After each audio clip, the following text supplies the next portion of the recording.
అందరికీ హాయ్ అండి. ఎలా ఉన్నారు? థ్యాంక్ యూ అండి. అండ్ ఏం మాట్లాడాలో తెలియదు, బట్ మాట్లాడతా. ఫస్ట్ సినిమా అందరికీ కూడా చాలా చాలా స్పెషల్ అండి. ఎందుకంటే ఫస్ట్ సినిమా చేసేటప్పుడు భయం ఉంటుంది, అలాగే సక్సెస్ వచ్చిన తర్వాత బాధ్యత ఉంటుంది. ఆ రెండింటి మధ్య ఫస్ట్ సినిమా చేసినప్పుడు చాలా చాలా స్ట్రగుల్ అవుతూ ఉంటారు. అండ్ ఈ సినిమా అలాంటిదే. ఎందుకంటే గోదావరి గట్టు పైన సినిమా స్టార్ట్ చేసినప్పుడు నేను కథ విన్నప్పుడు నాకు చాలా చాలా బాగా అనిపించింది. నేను యాక్చువల్లీ సుదర్శన్ క్యారెక్టర్ అడిగాను, ఇవ్వనన్నారు డైరెక్టర్ గారు.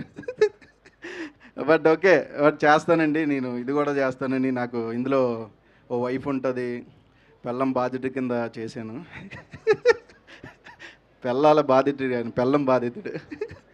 సో మొదటి సినిమా అందరికీ కూడా చాలా చాలా స్పెషల్. అభినవ్ గారు మీరేం టెన్షన్ పడొద్దు, ఎందుకంటే మంచి సినిమా తీశారు మీరు, మంచి సినిమా డైరెక్టర్ మీకు ఇచ్చాడు. ఎందుకంటే ఇది సుమంత్ 100 కథలని, 100నా 300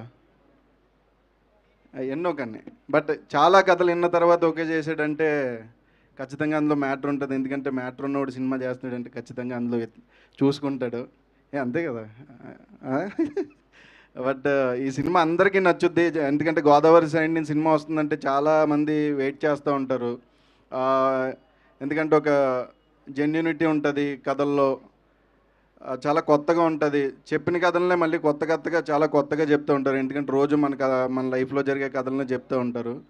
బట్ ఈ సినిమా కూడా అలాంటిదే, మీ అందరికీ కూడా ఖచ్చితంగా నచ్చుతుంది. And Sumanth all the best, Nidhi all the best, Sudarshan అన్న మెయిన్లీ నీకు ఆల్ ద బెస్ట్. అండ్ ఈ సినిమా గురించి చెప్పాలంటే ఫస్ట్ సుమక్క గురించి చెప్పాలి. సుమక్క యాంకరింగ్కి వచ్చారంటే ఆ సినిమా ఖచ్చితంగా హిట్ అవుద్ది, అందులో ఏ డౌటు లేదు. ఈ సినిమా కూడా హిట్ అయ్యి మళ్ళీ సుమక్కనే సక్సెస్ మీట్కి పిలుస్తాం. Thank you so much. వేయండి, అన్నీ నా నెత్తి మీద వేయండి. లేదక్క, నువ్వు ప్రొడక్షన్ ఏదో స్టార్ట్ చేస్తున్నావు అని తెలిసింది, అందుకని.